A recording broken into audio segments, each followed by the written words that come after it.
calls for political truce between Kenya Kwanza administration and the opposition continue to resonate across the country.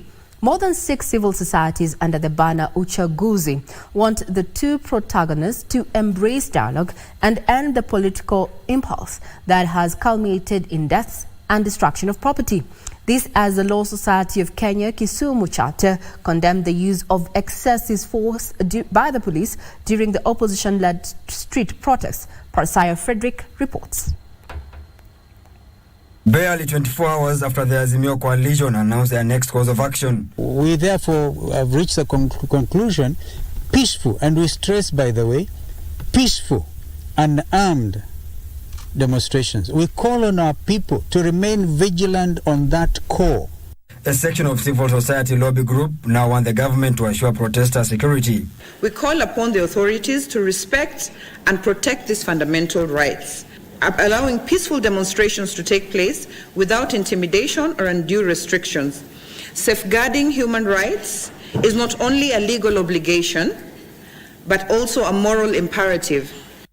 The group under the banner Uchaguzi platform has at the same time called for the resumption of the bipartisan talks as a remedy for the ongoing political standoff.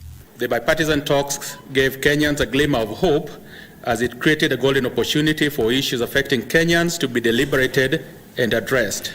We therefore urge that sober discussions and meaningful engagements in this regard be expedited and the consensus arrived at to move this process ahead. In Kisumu, the Luo Council of Elders, along with the Law Society of Kenya Kisumu chapter, have called for a sober approach to the volatile political atmosphere in the country that has resulted in the loss of lives and destruction of property. Cabinet Secretary of Interior, the Office of the Director of ODPP, and the various stakeholders, inclusive of non-governmental organizations, first and foremost, apprehend all police involved in arbitrary use of force, and secondly, alongside us in the quest for justice for all victims and their families, take up this course of justice. At the same time, a section of legislators allied to the Kenya Kwanza coalition have voiced their concerns over the planned anti-government demos slated for next week. If you organize demonstrations which are violent, where people are losing property, you are destroying infrastructure, you will be held accountable. You will pay for that damage. Our president is firm and you are firm.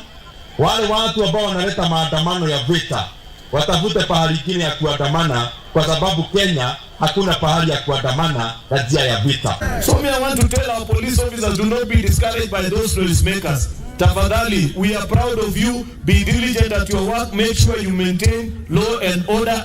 Sentiments echoed by a section of Kenyans among the education stakeholders and the religious leaders. It's likely to have an effect in the future.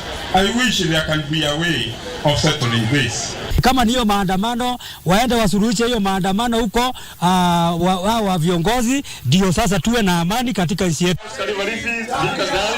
Parasaya Frederick, Sunday Express.